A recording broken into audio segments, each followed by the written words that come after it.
Welkom op deze bijzondere Koningsdag, die vanwege de omstandigheden noodgedwongen is omgedoopt in Woningsdag. Ja, het is niet anders, we maken er gewoon wat van.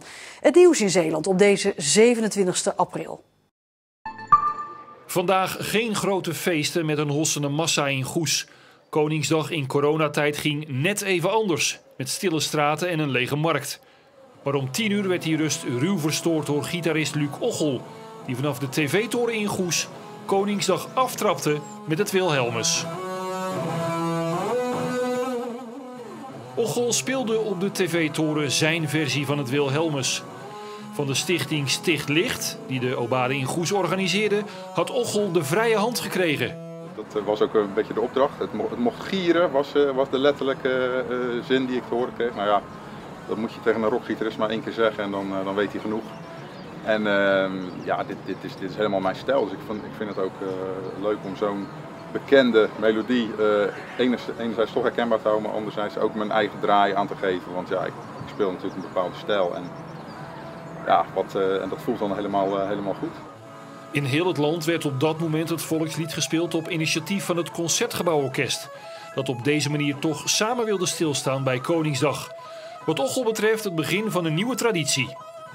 Ja, wat mij betreft wel. Ik vind het, maar dan ook hier, hè. Dat zou wel een mooie traditie zijn om elk jaar hier vanaf de televisietoren een muzikant het Wilhelmus te laten spelen. Dat lijkt me op zich wel een mooi idee. In Domburg werd op een hele andere manier stilgestaan bij Koningsdag. Vooral voor de kinderen. Omdat ze niet naar het feest konden komen, kwam het feest naar hen. En dat viel in de smaak bij jong en oud, merkte de organisatie. En nou, van applaus tot hele lieve kinderen die zwaaien, dansjes hebben we gedaan. Ja, van alles. Heel positief. Toch heeft iedereen volgend jaar liever weer een ouderwetse Koningsdag. Maar waarschijnlijk staat Luc Oggel dan nog steeds op de tv-toren te spelen.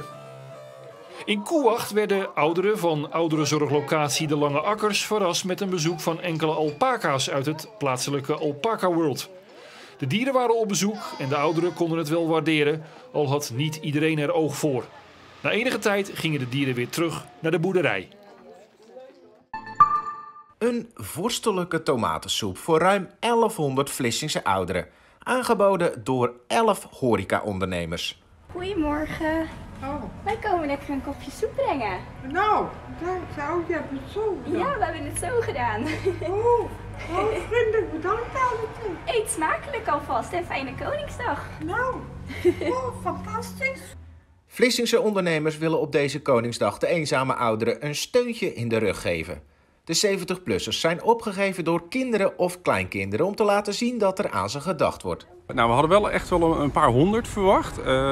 Want ja, een lekker bakje soep, wie wil het natuurlijk niet.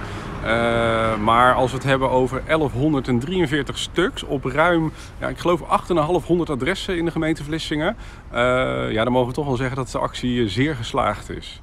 Een van de deelnemende ondernemers is Ralf Wiesner van een paviljoen hier aan de boulevard. Ondanks dat hij al 6 weken amper inkomsten heeft, moest hij niet lang nadenken om mee te doen. Om het zo met z'n allen te doen, ook met de toeleveranciers die gratis producten schenken. Ja, dan kan je eigenlijk zonder financieel al te veel erbij in te schieten, zeg maar, wel iets heel moois doen.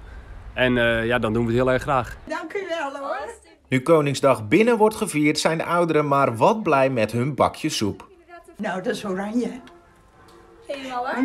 Want ik zei nog, het wordt vast pomponsoep, maar dat is ook oranje. Dat is ook oranje. De afgelopen maand was het erg droog en heeft het nauwelijks geregend. Daarom is de veiligheidsregio Zeeland al die tijd extra alert op brand in de natuur. Kijk, het is sowieso, is er als het droog is een extra gevaar. Maar de harde wind die we de laatste tijd hebben, zeg maar, zorgt voor een extra gevaar. Met de kans dat als er een brand ontstaat, dat de snelheid gewoon verdubbeld wordt van zo'n brand. En dan wordt het voor ons ook lastig. Dat er mensen tijdens de droogte in de natuur lopen, geeft de veiligheidsregio een dubbel gevoel. In principe heeft het wat meer voordelen dat er toch mensen rondlopen. Een brand hoeft niet alleen te ontstaan door onachtzaamheid van mensen, maar kan ook in een woning ontstaan. En als er dan toch mensen lopen, dan is de ontdekkingskans natuurlijk vele malen groter. Maar wat moet je nou doen als je een natuurbrand ziet? Het eerste bel je 112 en meld je locatie en mogelijk waterbrand. Dat kan voor ons ook belangrijk zijn.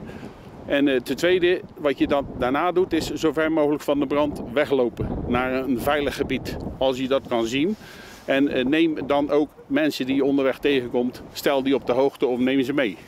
De veiligheidsregio blijft voorlopig extra alert, want deze buien laten nog even op zich wachten. Zagerkwekerij Delta Farms in Cats breidt uit. De kwekerij heeft nu 15 vijvers en bouwt op dit moment aan 4 nieuwe. Wij zagen het afgelopen seizoen de vraag toenemen. En zo hebben we bedacht om nog uit te breiden. We hebben gewoon meer wormen nodig. De wormen gaan naar garnalenkwekerijen waar ze als voer worden gebruikt. Die kwekerijen bevinden zich vooral in landen rond de Evenaar. De vraag naar de wormen is groot, maar in deze tijd is het een hele uitdaging om ze daar te krijgen. Het transport wordt eigenlijk elke week, elke dag moeilijker om een product ergens te krijgen. Omdat er praktisch geen vluchten zijn? Omdat de vluchten er niet meer zijn en als ze er zijn heel duur zijn. Als de vraag nog verder toeneemt is de kwekerij voorbereid. Naast deze bakken is er nog plaats voor 9 nieuwe vijvers. Goedenavond mensen, we kregen vandaag een supermooie Koningsdag die in het teken stond van zonneschijn. We hadden volop zon en weinig bewolking op een wat andere Koningsdag dan normaal, namelijk een Woningsdag. En ondertussen werd er ook hard gewerkt op het land, want het weer gaat de komende dagen flink veranderen. Vandaag werd het 20 tot 21 graden, maar dat gaan we de komende dagen niet halen. Vanavond en vannacht volgt er bewolking en later ook regen bij een matige noordoostelijke wind en minima rond 10 graden. Ook morgen een natte, regenachtige dag met plaatselijk meer dan 10 mm neerslag en maximumtemperaturen rond 14 à 15 graden.